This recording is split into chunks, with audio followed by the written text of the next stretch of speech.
All about Vipashyana and Vipassana. The essence and method of Vipassana in Buddhist teaching.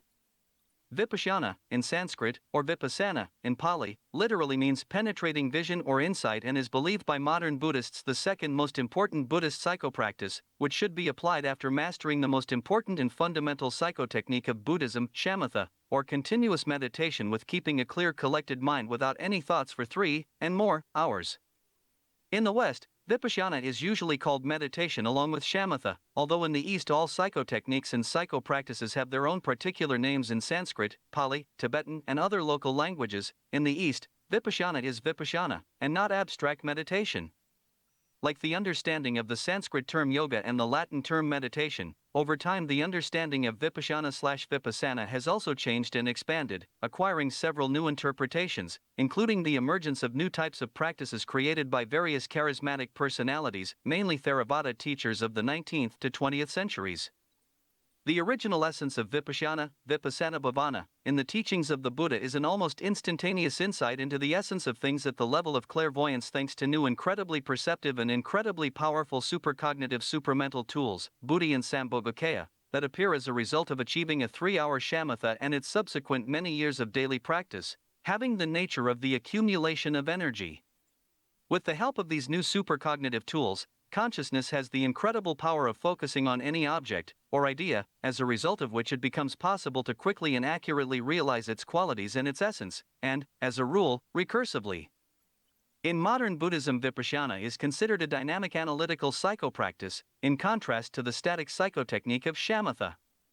In the West, Vipassana/Vipassana is best known by the name of the Vipassana courses, in the Theravada language used in Pali, a 10-day group retreat according to the method of Goenka, a student of Sayadaw Bakin.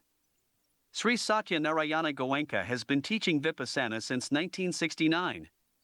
Many who have attended Goenka's Vipassana courses consider attending them one of the best decisions of their lives. Such courses are the most real practice of spirituality in the most concentrated form. As mentioned above, the modern understanding of Vipassana/Vipassana is multifaceted and even multivariate, and therefore different versions of the meanings of this term will be considered below. Primordial Vipashyana, Vipassana. In early Buddhism, when describing the 8th stage of the Noble Eightfold Path, samyak samadhi, or correct, samyak, collectedness of mind, samadhi here is meant as the equivalent of the shamatha psychotechnique. Vipassana was not yet a separate psychotechnique. It was just an aspect of the application of the already achieved full-fledged shamatha, after many years of its practice, without which Vipassana, as follows from the Pali Canon, was virtually impossible. If Vipassana is as important as shamatha, then where is Vipassana in the Noble Eightfold Path? It is not there at all, because it was invented in its current interpretation later. And in the context of the Noble Eightfold Path, Vipassana is not applicable in any way, at least until the completion of samadhi/shamatha practice. Formation of Vipassana as a separate psychotechnique and type of meditation occurred only in the 4th to 5th centuries as a result of the activities of the Mahayana Buddhist thinker Asanga, 4th century, and the Theravada Buddhist thinker Buddhaghosa, 5th century, author of the treatise Visuddhimagga. The teachings of Asanga and especially Buddhaghosa contained relatively vague descriptions of Vipassana along with other partially similar methods that allowed for different interpretations of its essence, which was what happened subsequently. This is especially true for those interpreters who did not have their own experience of 3-hour shamatha and full-fledged Vipassana. In the teachings of the Buddha, during several hundred years of its oral transmission and the first stages of its subsequent written recording, there was still no Vipassana in its current understanding in Theravada and Mahayana as a separate psychotechnique, and it was in this form, without Vipassana, that Buddhism managed to spread, still before the 4th century, in China as Chan Buddhism and in Japan in the form of the Sotoshu school of Zen Buddhism. In Patanjali Yoga, samyamas, an analog of Vipassana, were also not a separate psychotechnique or stage of practice, being just the application of samadhi, or more precisely the result of the use of new incredibly perceptive and incredibly powerful supercognitive abilities acquired as a result of long-term practice of samadhi. Since the text of Yoga Sutras is extremely laconic when describing dhyana, samadhi and samyama in Sutras 3.2 to 3.4, which do not specify details. The concept of Vipashyana/Vipassana gradually acquired a new meaning as a separately practiced psychotechnique in the minds of Buddhist thinkers, not only as a result of increasingly new interpretations of Vipassana bhavana mentioned in older Theravada texts, first written down no earlier than 3 to 4 centuries after their oral transmission after the passing of the Buddha, but also as a result of its gradual confusion with so-called analytical meditation, a concept that was steadily developed by Buddhist theorists. In the text Yogacara Bhumi Shastra, a complete translation is not yet available even in English, the authorship, or rather compilation, of which is attributed to a Sangha in the Indian tradition and the Bodhisattva Maitreya in the Chinese, as well as in the texts of subsequent commentators. Vipassana gradually begins to be interpreted as a psychopractice of analytical reasoning, now as analytical meditation. According to the traditional view, a Sangha was invited to the Tushita heaven to receive teachings from the Buddha Maitreya, and therefore his books bear the name of Maitreya as the author. According to other versions, a Sangha's teacher was the Buddhist monk Maitreyanatha, Maitreya the protector in Buddhist hybrid Sanskrit, who is not related to the later Shaivite Nath tradition. And although Vipassana, insight, revelation, Vipassana in Pali, Vipashyana in Sanskrit, Lagtong in Tibetan, and analytical meditation performed through reasoning, Vitakka and Vichara in the modern sense in Theravada in Pali, Vichara Bhavana in Sanskrit, Chegam in Tibetan, and Payatskam and Wiley's transcription system, are not exactly the same thing, or, in fact, not the same thing at all. However, in the current Buddhist discourse, here, a broad rethinking in the current changing context, the idea that Vipassana is analytical meditation performed through thought activity at the level of mind manas is already dominant. The Tibetan term Chegam, Payatskam, in its understanding of analytical reasoning along with the formulation analytical meditation are currently used by many Buddhists as equivalents to the Sanskrit term Vipassana, Lagthong, and the Pali term Vipassana, which leads to a distortion of the Buddha's teachings within the framework of current Buddhism. Here is a detailed table of correspondences of the considered Buddhist terms. In this context, a quotation from Bernard For's book, The Red Thread, Buddhist Approaches to Sexuality, would be appropriate. To understand how the traditions stemming from these two sources articulate with each other, one must consider briefly the evolution of Buddhism after the death of its founder. As is well known, several councils attempted to lay down the teaching of the Buddha, first orally, then in writing. In other words, these councils attempted to prevent the proliferation of Buddhist discourse by closing the canon. They did not entirely succeed, however.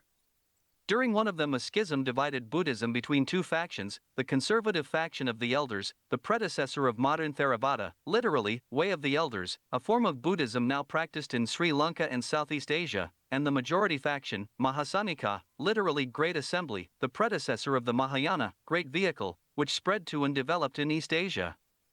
Whereas Theravada doctors remained attached to the letter of the sermons of the Buddha and to the strict observance of Vinaya, Mahayana Buddhism saw an eclosion of doctrinal texts, in which free rein was given to theoretical experimentation and mythological imagination, texts which their authors had no qualms in attributing to the Buddha himself.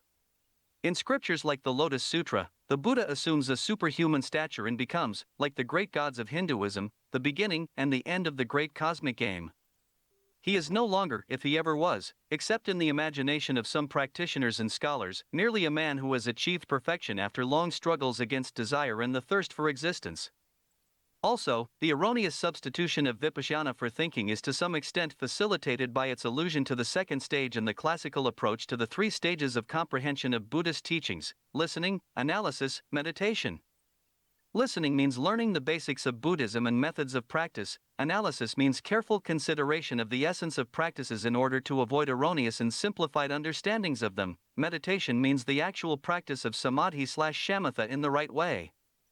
Due to illusions and connotations, there may be an additional involuntary erroneous confusion of the second, analysis, and third, shamatha, stages with the pair of concepts of Vipassana and shamatha, respectively, since Vipassana is often confused with so-called analytical meditation with its mental reasoning.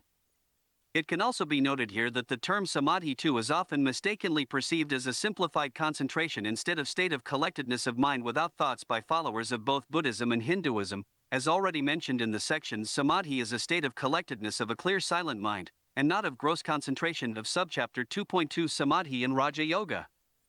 Separately, it can be noted that the concept of Vipassana/Vipashyana was distorted, clearly with the utilitarian applied purpose of creating an entire apparatus of logic and debate in schools of Buddhism for arguing with opponents from other schools and religious movements, and this will be explained in more detail later. By the way, for the same purpose and even at approximately the same period of time, within the framework of the Brahminical tradition, the Brahma Sutras were written, which served as a kind of manual to help those Hindu Brahmins who sought to prove the exclusive rightness of the Vedanta philosophy in disputes with representatives of any other schools.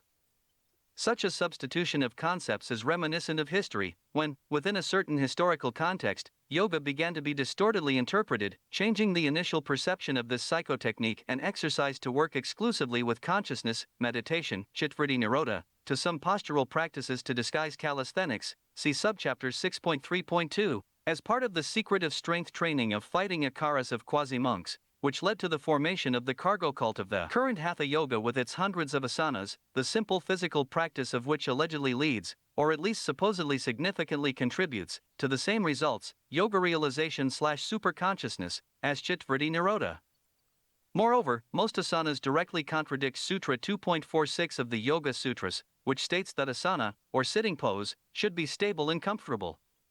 Irina Urbaneva in the book Buddhist Philosophy and Meditation in a Comparative Context, based on Indo-Tibetan texts and the living tradition of Tibetan Buddhism, on page 20 writes, among Tibetans, a fairly common point of view, attributed to the great Indian scientist Zobo Adisha 982-1054, that the system of pramana, a tool or source for obtaining valid knowledge, developed by Dignaga and Dharmakirti, is a purely intellectual tradition, useful only for the defense of Buddhist doctrine in controversy with non-Buddhists. From these positions, it has no relevance to spiritual practice, see André Denetz, The Doctrine of True Knowledge in the Madhyamaka Prasangika Philosophy, page 11. Subsequently, the concepts of analytical thinking and intellectual debate were developed, to varying degrees, in various schools of Buddhism, and especially in the youngest of them in the Gelugpa school of Tibetan Buddhism, in which, for example, debates are much more important than the practice of shamatha, which, by the way, is completely absent during the university monastic training of Gelugpa students for 13 to 22 years. Of course, it is difficult to believe that during 22 years of studying Buddhism, Buddhist monks never begin to actually practice the teachings of the Buddha, but this, alas, is true. The highest degree in the Gelug Buddhist monastic school, Geshe Larampa, can be obtained without ever starting the practice of shamatha, this essence of the consciousness transforming teachings of the Buddha. Within the framework of the above concepts, there was a gradual change in the understanding of the essence of Vipashyana, when it began to mean thinking by the mind manas instead of almost instantaneous intuitive, clairvoyant, insight into the essence of the phenomenon or object in question when using new supercognitive abilities/tools developed/acquired through a natural energetic effect of many years of daily many hours of practice of correct shamatha, jhanas, as follows from the texts of the Pali Canon, for example, from the Mahamandaleshwar Sutta. During the 8th class, meditation in the Dzogchen tradition, held on May 6, 2021, Sangak Tenzin Rinpoche was asked the question, Rinpochela, did I understand correctly that in order to understand and comprehend the non-duality and unity of everything, you just need to think like this, that me and all phenomena are equally empty, and that me and others do not exist independently, but are dependent on each other, and that this is the understanding of unity and non-duality? By thinking and meditating in this way, can one understand this? In response to this question, Sangak Tenzin Rinpoche gave a very important description of what exactly analytical meditation and Vipassana, and these are still different things, are meant in the Dzogchen tradition of the Nyingma school of Tibetan Buddhism. In fact, this description is also suitable for other schools of Buddhism, since shamatha and Vipassana are not something unique and characteristic only of the Nyingma school, the oldest among the schools of Tibetan Buddhism. Descriptions of shamatha and Vipassana are ultimately rooted in Theravada teachings, the Pali Canon. Quote of Sangak Tenzin Rinpoche from video, and at the end you ask the question, thinking and meditating in this way, is it possible to understand all this? Of course, simple thinking, analytical meditation, helps us understand the ultimate nature of reality through a gross mental image. But if we are talking about meditative absorption, then in this state we no longer need to conduct analytical meditation, we do not need a thought process. We directly comprehend way of existence of all phenomena. However, as I said above, analytical meditation, thinking, they are beneficial because they help us between sessions, in the interval between meditation sessions, of shamatha, to hone our skills, hone our knowledge and skills, that is, develop at least mind manas, while shamatha develops buddhi, etc. The essence of Sengak Tenzin Rinpoche's description is that what Buddhists, especially often in the Gelug school, call analytical meditation is not the Vipassana, instant insight into the essence of things, that Buddhism talks about, especially the early one. And therefore, such simplified analytical meditation can really be quasi-practiced without reaching a 3-hour shamatha.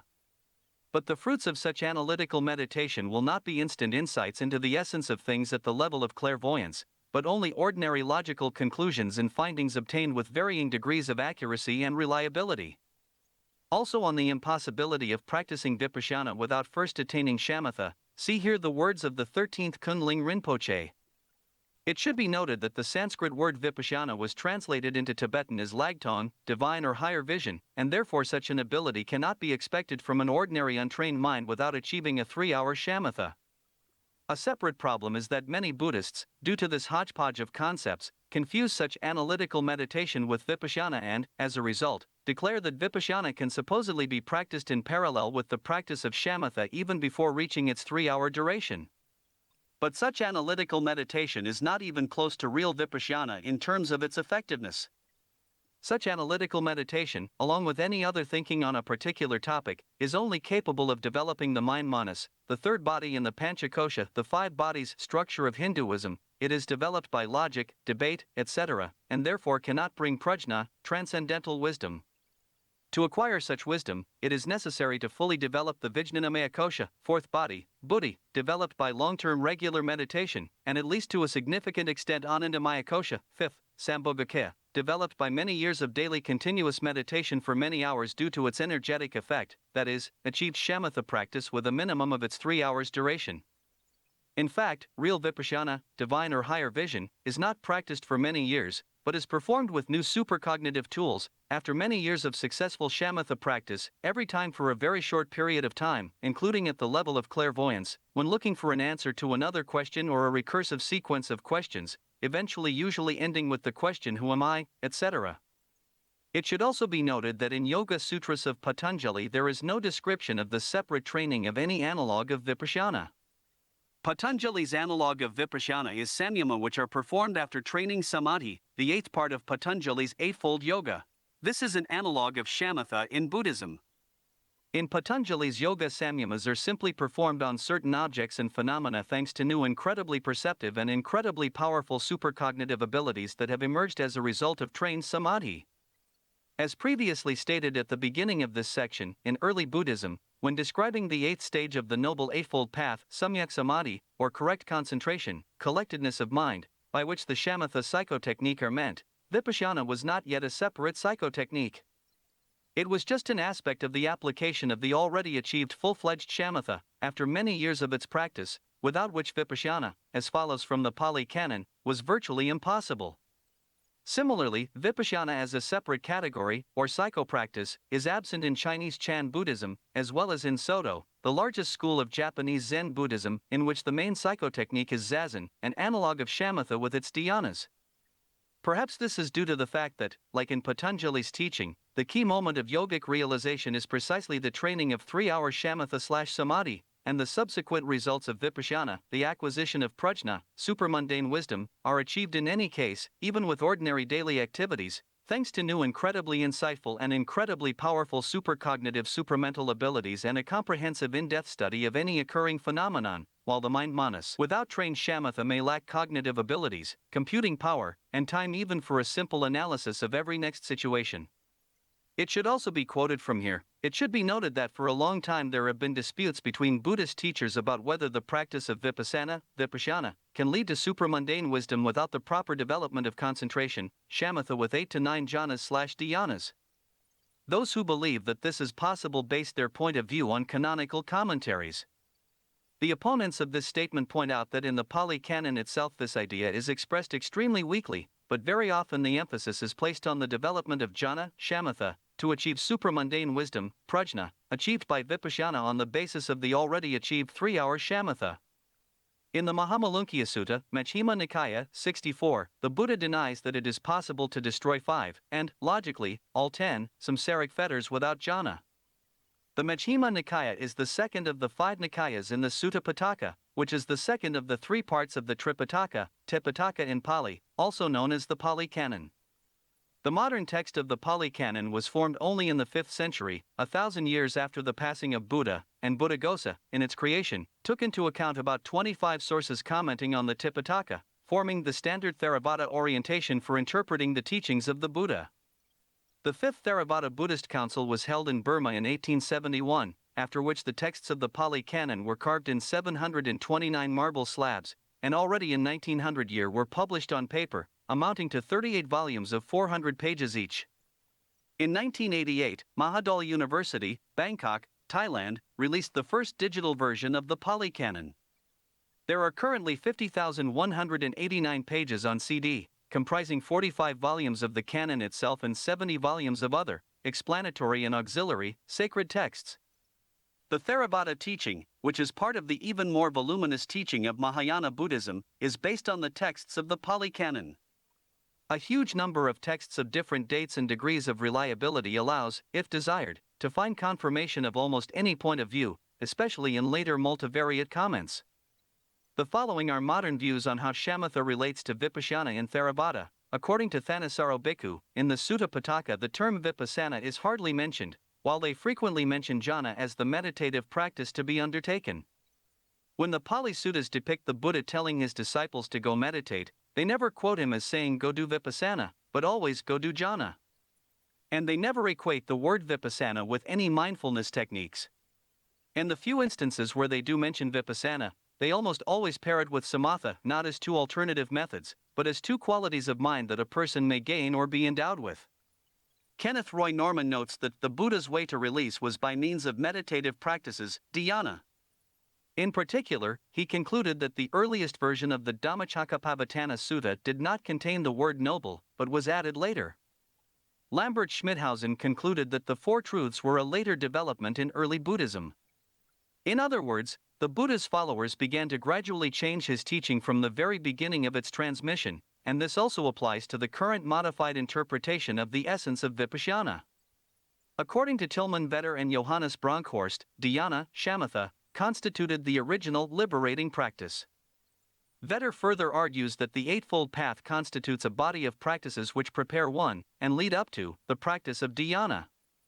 Despite different points of view on the method and place of Vipassana in the teachings of the Buddha, the classic Theravada commentary position in its modern form is that one must come out of jhana, shamatha, and then direct the mind towards the practice of Vipassana. In other words, shamatha and Vipassana are seen in both Theravada and Tibetan Buddhism as 2 separate activities that cannot be practiced at the same time. Nevertheless, if we carefully compare the teachings of Patanjali Yoga, Chan Buddhism, the Soto school of Japanese Zen Buddhism and the earliest texts of the Pali Canon on the one hand, and Theravada in its modern interpretation and Tibetan Buddhism on the other, then it is possible to come to the following conclusion. In the text of Patanjali, in Chan Buddhism, in the Soto school and in the earliest texts of the Pali Canon, there is no particular psychotechnique that would be similar to the current understanding of Vipashyana/Vipassana, which is relatively common not least because of the widespread once simplified interpretation of it as analytical meditation, which, in turn, was subsequently misinterpreted as the use of ordinary analytical thinking and logic, but with the label supposedly Vipashyana. Just as samyama is merely the application of new incredibly perceptive and incredibly powerful supercognitive supramental abilities that have emerged as a result of long-term practice of samadhi, and not some separate psychotechnique, so Vipassana is just the application of the same new supercognitive supramental abilities that have appeared as a result of long-term practice of such psychotechniques as shamatha, chan, zazen, etc., similar to yogic samadhi.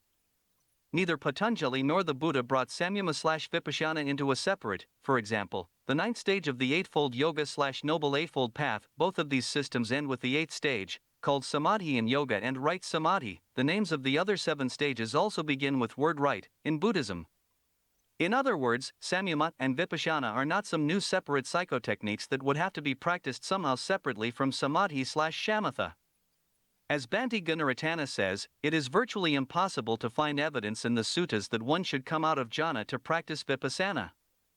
This is true, but not in the way he means it, continuing his words like this. If you come out of jhana to practice vipassana, you lose the jhanic qualities because your hindrances return. The jhanic state is a perfect state of mind to focus on the Four Noble Truths, impermanence, anicca in Pali, unsatisfactoriness, dukkha, and selflessness, anatta, and to attain liberation by eliminating the fetters. There is no evidence that one must come out of jhana to practice vipassana, because there is no evidence that one must practice vipassana, Vipashyana, at all. It is the result of meditation, not a type of it. There also remains one more question as to when exactly Vipassana will become truly effective upon the first achievement of 3-hour or 6-hour shamatha, or after some indefinite time, a month, a year, 12 years after such an achievement with daily practice of such shamatha. And although the available statistical base for such an analysis is quite small, nevertheless, studying the lifestyle of prominent practitioners such as Matthew Ricard, Yunyi Mingyur Rinpoche, Swami Rama, Geshe Yeshe Topten, and others, makes it possible to understand that a one-time achievement of such many hours of shamatha, samadhi, that's not all. It will most likely take at least years of shamatha practice of at least 3 hours daily to achieve yogic realization and Buddhahood. In other words, Vipassana is performed not by the mind, which has acquired the ability to stay for 3 hours in a clean, without thoughts, clear, collected state, but by those new incredibly perceptive and incredibly powerful supercognitive tools, buddhi and higher, which gradually, and most likely quite slowly, from half a year or longer, sometimes decades, develop due to the energy effect of daily practice of 3-hour shamatha with proper quality. The now widespread idea that shamatha and Vipassana go hand in hand appeared due to the gradual distortion of ideas about Vipassana, when it began to be perceived as some kind of analytical reflection by an ordinary unenlightened consciousness, that is, the thinking mind manas without involving the not yet developed, in meditation, buddhi, which comprehends the essence of the considered phenomenon immediately, without an intermediate process of thinking, and this is Vipassana insight. Shamatha and Vipassana will go hand in hand only after reaching the 3-hour shamatha and its many hours of daily practice over the years, which will lead to the development of buddhi and sambhogakaya. Until then, the idea of shamatha and Vipassana going hand in hand is a myth and a delusion of those people who did not bother to reach the 3-hour shamatha personally, but already want to quickly join, by substituting concepts, to this psychopractice with its extremely attractive opportunities. But it looks like another cargo cult and another mind game. If Vipassana really went hand in hand with shamatha, then the Buddha would have indicated this, and in the Noble Eightfold Path there would either be one more step, as already written above, or Vipassana would at least be explicitly mentioned along with Samyak Samadhi on the 8th step.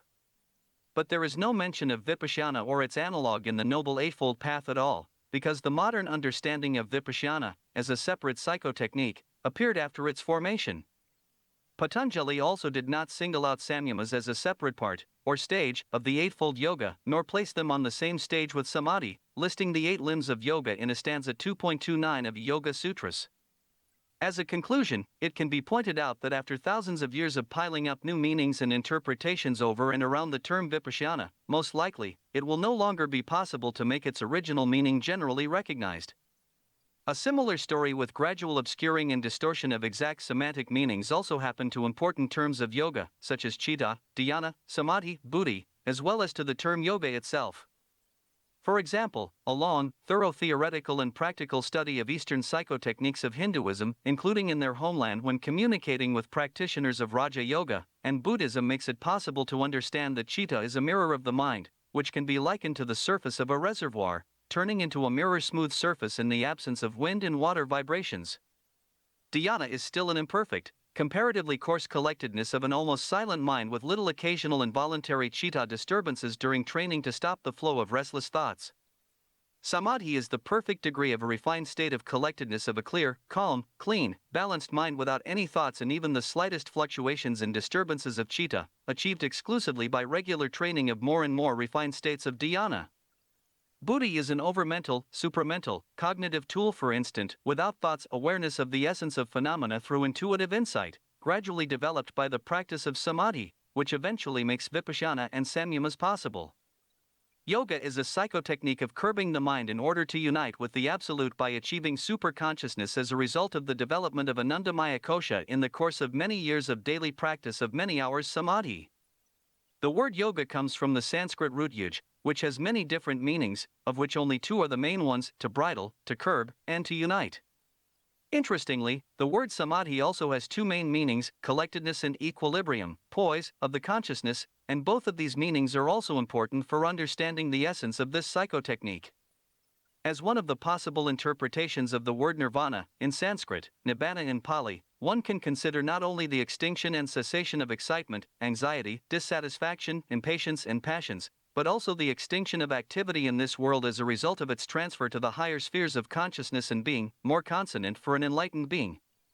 For example, the grandiose flame of a launched space rocket gradually turns into a yellow arrow fading in the sky for observers remaining on Earth, but this does not mean that its launch did not make sense, or that it disappeared altogether. Knowledge of the original meanings of the terms of yoga and Buddhism is fundamentally important for the correct implementation of their meditative practices, and for the correct understanding of their purpose.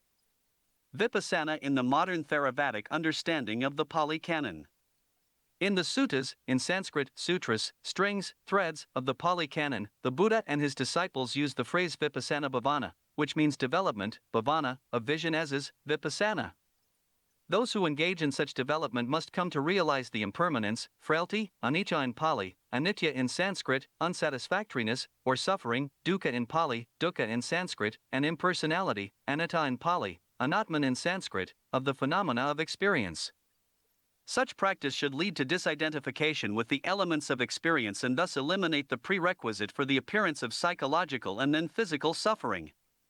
The suttas suggest several approaches to performing Vipassana. In the modern Theravadic understanding of the Pali Canon, Vipassana bhavana is the second of the two main elements of practice after samatha bhavana, shamatha, the development of calmness, absence of thoughts and any other distractions of mind, and collectedness, that is, the training of meditation proper. In the Pali Canon, the emphasis is very often placed on the development of jhana, shamatha, to achieve supramundane wisdom, prajna, achieved through the use of Vipashyana on the basis of the already achieved 3-hour shamatha. In the Mahamandaleshwar Sutta, Majjhima Nikaya 64, the Buddha denies that it is possible to destroy 5, and, logically, all 10, samsaric fetters without jhana. In other words, Buddha's Vipashyana, is not possible without first achieving a 3-hour shamatha. Vipashyana in Mahayana and Tibetan Buddhism. The Sanskrit word Vipashyana has been translated into Tibetan as Lagtong, divine/supreme vision, C-section, Gam, Samten, Tingidzin, Shine, and Lagtong, are Tibetan terms for meditation, of subchapter 3.1. Different traditions of Tibetan Buddhism teach different methods of Vipashyana. As a rule, the psychopractice of Vipashyana in Tibetan Buddhism is aimed at recognizing the emptiness of the mind and the world, but at the same time it is performed through analytical thinking at the level of the banal mind manas with the incomplete practice of shamatha and, accordingly, the underdevelopment of new supramental structures of consciousness. The practice of such Vipashyana in the form of analytical reasoning leads to only a theoretical, that is, in this case, cargo-cultic, akin to the concept of Advaita in Hinduism, understanding of emptiness, which thereby contradicts the Tibetan name of Vipashyana and Lagtong, that is, divine/higher vision. The effective application, of Vipashyana from the point of view of the Buddha and his first disciples is possible only after acquiring a 3-hour shamatha and the subsequent full development of new incredibly perceptive and incredibly powerful supercognitive tools, buddhi and sambhogakaya, as a result of the natural energetic effect of many years of daily many hours of practice of correct shamatha.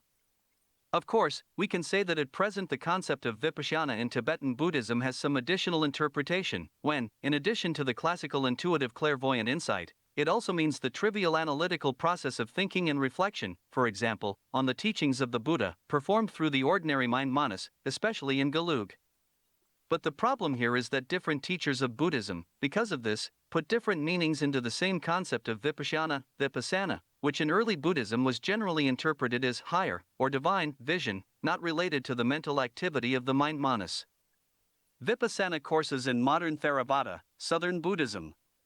Beginning in the 18th century, in Burma, now Myanmar, Buddhist monks, Madhavi, 1728 to 1816, first Vipassana manual dates from 1754, Ledi Sayadaw, 1846 to 1923, Sayathaji, 1873 to 1945, Sayajayuba Kin, 1889 to 1971, and others, developed a number of psychopractices based on the Pali Canon, which became known under the generalized name Vipassana. Madhavi was highly critical of the Burmese attitude at the time, which did not see meditation as important and did not believe that enlightenment was possible at the time due to the decline of the Buddha's teachings. Most believed that the only option left was to make enough merit to be reborn in the presence of the future Buddha, Maitreya. In his 1756 meditation text, Namarupani Shubhve, Madhavi argues that the decline of the Buddha's religion of practice, Pati Sasana, is individual only to the extent that someone has given up practicing has the sasana truly declined. Madhavi's efforts may have been instrumental in changing the attitudes of the Burmese Sangha, Buddhist community, making them more likely to accept the possibility that arhatship, was possible through Buddhist meditation in the present era and leading to the widespread adoption of Vipassana practices by monks. The term Vipassana in the name of these courses means the method, Yanika, of bare/pure, Suddha, insight, Vipassana, Suddha Vipassana Yanika, in Pali, without an object for concentration, when only the state of the silent mind itself is used as the object. The goal of this bare insight is to achieve stream entry, regular practice of the Buddha's teachings, that is, shamatha, when the meditator becomes sotapanna, in Pali. Stream entry, Sotapatti, is the first of the 4 stages of enlightenment. The other 3 are Sakadagami, once returner to this world, Anagami, non-returner, and Arahant, meriting, deserving.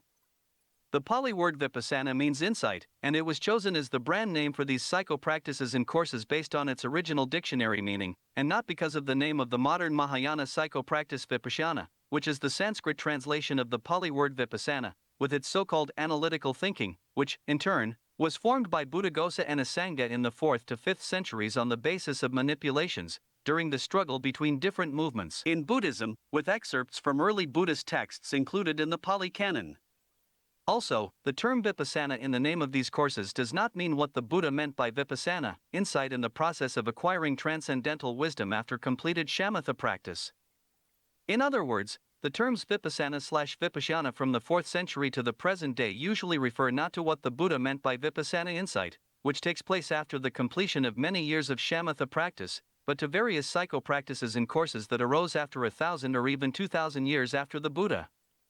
Interestingly, in modern Vipassana courses, it is shamatha, maintaining a state of a clear, collected mind without thoughts, and satipatthana, training attentiveness/awareness/mindfulness, which allows improving the quality of shamatha, that are taught and practiced. In the popular understanding, mindfulness has developed into a practice of bare, without an object for concentration, when only the state of the silent mind itself is used as the object, awareness to calm the mind, shamatha. This exercise actually coincides with the essence of yoga, chittavritti nirodha, or curbing, nirodha, disturbances, vritti, on the mirror/screen of the mind, chitta. The Vipassana that the Buddha spoke about, Vipassana bhavana, is not taught or practiced in modern Vipassana courses, since its use is possible only after full-fledged many years of daily many hours of shamatha practice after reaching its duration of at least 3 hours, and not on 10 days courses where people are just starting to learn shamatha. At the moment, Vipassana is most often called methods and courses, taught by Mahasi Sayadaw, and, especially in the West, by Satya Narayana Goenka. In India and other countries, especially in the West, 10-day Goenka's Vipassana courses have become very popular, while in traditionally Buddhist countries, Thailand, Myanmar and Sri Lanka can be found more often Mahasi Sayadaw's Vipassana courses. The basic course lasts 14 days, sometimes longer. In the countries of Western Europe and North America, various traditions are represented, including combined ones, which teach Vipassana courses. In the birthplace of the Buddha, the village of Lumbini in Nepal, the Goenka's and Mahasi Sayadaw's Vipassana centers are located at a distance of 200 meters, in a straight line, 500 meters along the road, from each other. In the Goenka's tradition, they distance themselves from religiosity in general, including from Theravada Buddhism, while other teachers view Vipassana courses as part of the Buddhist tradition. Both Goenka's courses and Vipassana courses training in the Buddhist tradition are generally free. Goenka's Vipassana courses. In the Vipassana of Satya Narayana Goenka, 1924 to 2013, courses begin with the observation of natural, that is, uncontrolled, breathing, which allows the mind to concentrate. This practice is called anapanasati. It prepares for the practice of Vipassana itself, which in this tradition involves observing all kinds of bodily sensations, developing awareness and poise towards them, and gradually realizing the relationship between mind and body. During the courses, one cannot talk, eat food brought with oneself, vegetarian food is provided during the courses themselves, and an ascetic schedule must be strictly observed. Mahasi Sayadaw's Vipassana courses. At Vipassana courses of Mahasi Sayadaw, 1904 to 1982, the practitioner must learn to focus on uterine breathing, the movements of the abdomen during inhalations and exhalations, as well as other sensations and thoughts. The duration of the basic course is 14 days, and a 10-day retreat for those who have already completed the basic course. The full version of the methodology offers many other exercises, including the development of awareness while walking. For example, a participant in Satipatthana Vipassana courses alternates an hour of practice in tracking breathing with an hour of slow, conscious walking. With each step, you need to fix your attention in more detail on the movement of the leg, on how the foot moves from the moment it is raised to the moment it is lowered. Mahasi Sayadaw's book, The Satipatthana Vipassana Meditation, contains a detailed description of these practices. The Mahasi Sayadaw version of Vipassana uses the method of verbal reporting of the present bodily and psycho-emotional state, which disrupts the state of meditation. Perhaps this is acceptable for beginners who can't meditate for more than a couple of seconds anyway, but, nevertheless, this is a methodological mistake that causes unnecessary interference during the actual practice of meditation. Another feature of this version of Vipassana, which some consider a disadvantage, is the use of breath contemplation, anapanasati in Pali, anapanasmriti in Sanskrit, instead of full breath control, pranayama, as a preparatory practice for the subsequent transition to full-fledged satipatthana, in Pali, smriti-upasthana in Sanskrit, training attentiveness/awareness/mindfulness, which helps improve the quality of shamatha. Vipashyana and rigpa. In Buddhism in general, and in Dzogchen in particular, the term rigpa, in Tibetan, vidya in Sanskrit, is used to refer to primordial non-dual knowledge. In Dzogchen, the term rigpa has somewhat different connotations from general Buddhist connotations, denoting a pure and natural presence as the basis of any knowledge, that presence is inherent in all kinds of beings in any states of consciousness, through which we all have Buddha's nature, never parting with it, but at the same time not being able to realize it without proper practice of samadhi. Also, the term rigpa has the connotation of being in the highest state of samadhi, in the highest dhyanas, jhanas. The word rigpa itself is an abbreviation of the Tibetan term rangrigpa, which includes two terms, rigpa, non-dual knowledge, and rangrig, knowledge vision of the higher self. In other words, Vipashyana is in many ways consonant with rigpa, although they are not identical concepts. Vipashyana is the process of realizing the original non-dual knowledge about the essence of things, which takes place not at the level of the banal reasoning mind manas, but with the help of new incredibly insightful and incredibly powerful supercognitive supramental tools, buddhi and sambhogakaya, which are gradually developed due to the energy effect of daily long-term practice of 3-hour, and longer, shamatha. At the same time, rigpa is that original non-dual knowledge about the essence of things, which can only be comprehended with genuine Vipashyana, and not at the level of the mind manas. Thus, achieving rigpa itself is impossible without the development of that new supercognitive tools and, accordingly, without the preliminary achievement of 3-hour shamatha and its subsequent daily practice for many years. Claims by Buddhologists and Advaita lecturers, see also subchapter 6.3.3, that they allegedly achieved the uninterrupted stay in the state of rigpa and enlightenment without fulfilling such a precondition are just the ongoing games of the duality mind, which has exchanged one set of mundane semantic label concepts for another, just as mundane, but using semantic label concepts from the philosophical teachings of Buddhism, rigpa, enlightenment, etc., and Advaita, Brahman, unity, etc., to fog spiritual mysticism around themselves and their lectures, thereby attracting those who are ready to be deceived and believe in the alleged prevalence of cases of enlightenment, which is actually inevitably accompanied by the appearance of superpower cities, and the alleged availability of its achievement through conversations on certain spiritual topics alone. At the same time, spirituality in its most concentrated form is the practice of samadhi/shamatha meditation, and this directly follows from the teachings of Patanjali and the Buddha. Because it is the practice of samadhi/shamatha that leads the shortest way to spiritual transformation and enlightenment. Shamatha is our meditative everything. This text is written based on my experience of studying Oriental methods of self-development since 1989. I am Ukrainian, and I have been visiting India since 1997, living in India for a total of over 7 years, including being in India from 2001 to 2006 continuously. communicating with several yoga-realized saints, living in different ashrams with receiving several spiritual names, and translating several dozen books on Oriental topics allowed me to understand a little about the essence of Patanjali's yoga and Buddhism teachings of self-development. In addition, in 2004, I was, perhaps the first of the CIS residents, to receive individual sannyasa diksha from Somnath Giriji, the mahamandaleshwar, head of the Sripanchdashnam Juna Akhara Hindu monastic lineage. If this video allows someone to clarify the obscure aspects of Oriental teachings and as a result at least noticeably progress on this path, not to mention achieve the goal of yoga and Buddhism, it will be an incredible success. You can learn more about real meditation practice in Buddhism and Raja Yoga from my book Meditation in Raja Yoga, Buddhism and from the Point of View of Neurophysiology, a practical guide. Also, if you found this video interesting and useful, by subscribing to my Patreon, you can get tips on meditation practice and support me.